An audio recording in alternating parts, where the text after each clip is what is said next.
Well, welcome to the channel. Thank you for coming in. Reverend Dr. Jason W. Morrison, theologist, Gosford, Central Coast, New South Wales, Australia. Last lesson.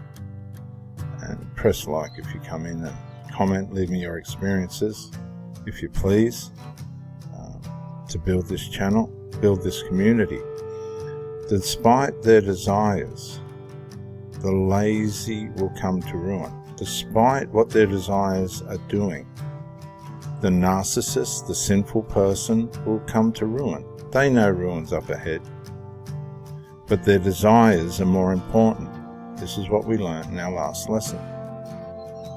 The narcissist's need for supply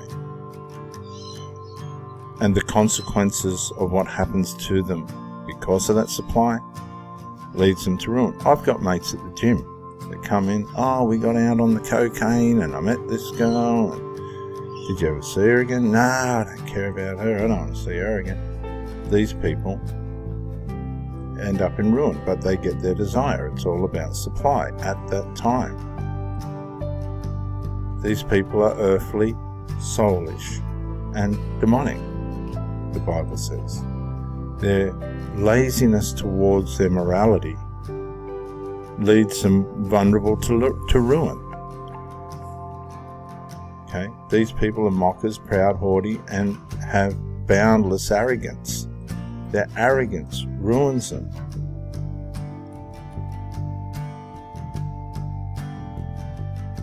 They stray from common sense because of their arrogance and haughtiness and mockery. They just stray completely. They deceive themselves and end up in the company with people that are ruined. The ruin ruin the ruin. They just ruin. One ruin leads to another. They ruin their children. They ruin their finances. No. And they don't learn. For some strange reason, they just don't learn. You could have met one of these people, and you could be the only source of reason and light that's ever come into their life. But have you got the courage to lose the relationship, to tell them what the problem actually is? I'm not going to be abused by triangulation. I'm not going to be abused by emotional starvation. And you walk away. Too many of you people have stayed in relationships with these narcissists, covert narcissists, for way too long. Why? Because you're not prepared to be able to come to terms with yourself either. You have to be able to enjoy yourself before you can enjoy somebody else, in terms of peace, serenity, mindfulness, and all those things, contentment. So when you meet a narcissist and they're in their mockery and pride and haughtiness with boundless arrogance,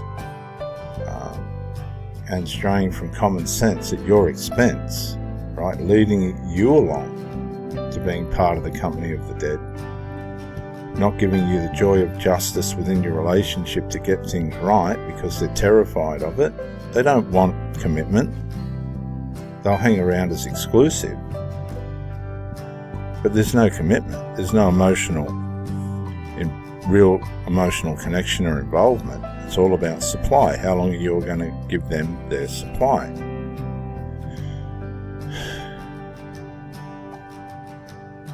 And while you think you're building a relationship with this person, they're just ruining themselves like they've done in the past. They're not building a relationship with you. It's based on your performance and your supply. And once they get tired of you or sick of you or your performance falls down, they find other forms of supply. These people could have a men's night out, right? And they get friendly with one of the men. They'll accommodate that form of supply. It's not about homosexuality or lesbianism or anything. There's no morality when it comes to the desire. The desire instinct, the evil instinct, outweighs all morality and integrity. It's about that desire at that time, regardless of the consequences. That's the chameleonized nature of the sinful nature and the narcissist. They won't do and can't do the personal work. There's just some kind of ignorance along with the arrogance that's boundless that doesn't help them to come out of their stupor. And they end up with people that are the same. They're all just ruining one another. And you might think it's a joke. It's not a joke. These people had all the potential in the world. Some of them had $1 million homes and great marriages and the potential for their children to be smart and wise. But their desires and their laziness towards morality and integrity, right, because their desires were more important, led them to ruin. They ruined themselves, they ruined their marriage, they ruined their finances, because this can creep out into drugs and drug use and drug addiction. And all based around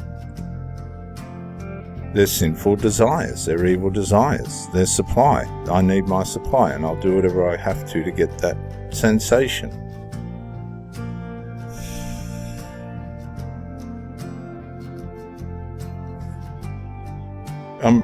I'm speaking to somebody out there, aren't I? They're immorally and lazy. Their desire has all the strength.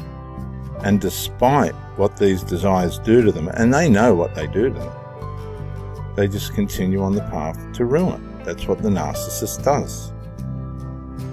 They will not, even though they're conscious of it, they don't do the work. They don't do the psychological reformation. They just follow their desires. Everything is about their desires. That's why they're mockers and they're proud, they're haughty, and there's no boundaries in their arrogance and ignorance. They're just at the mercy of their desires, good, bad, or otherwise. I've seen it, I've lived it, I've watched it, I've walked away from it. And every single time, one way or another, these people have come to ruin. Because they will not do, they refuse to do the psychological work. I've had situations where the resolve was so simple. So simple. So simple. The relationship pumping. Full of supply. They were full of supply. All the supply they could ever want. Tenfold. But their narcissism would not let them bring resolve. Sometimes it's triangulated where there's a family member and they just can't, they just won't bring it into order because they're getting an emotional supply out of the family member, and that's more important than the relationship. And in some cases they might be getting more than that. A lot of these people sleep with their mothers and fathers and things. To what extent, I'm not suggesting, but who knows? If they're in a relationship, healthy relationship, and the control and manipulation of the adult child, son or daughter, is more important than the relationship, then there's more going on than what you're aware of, be it emotional or emotional and physical. There is more going on than what we're prepared to accept. And they lose their relationship. People won't tolerate. And that's exactly what they want. They want the control to be within the emotional incest. But I'm not going to start that. Or within the triangulation. There, I'll generalize it. Within the triangulation. And the triangulation will ruin the relationship. Many of you that are listening to this have experienced this. You've seen it. You've seen the triangulation destroy your relationship. You've watched it. You've watched the golden child just sulk and sook and put on jealous acts until you're run away. You're run out. No. You've got to wake up to all this stuff that's going on out there. It's happening every day. And as soon as you identify you're in with a group like this, you have to get out. You leave. You go through into no contact. They can go find supply somewhere else. There's stacks of supply. You can get on the dating sites and get with all the predators and dysfunctional people whenever you want. There's stacks of them, all sorts.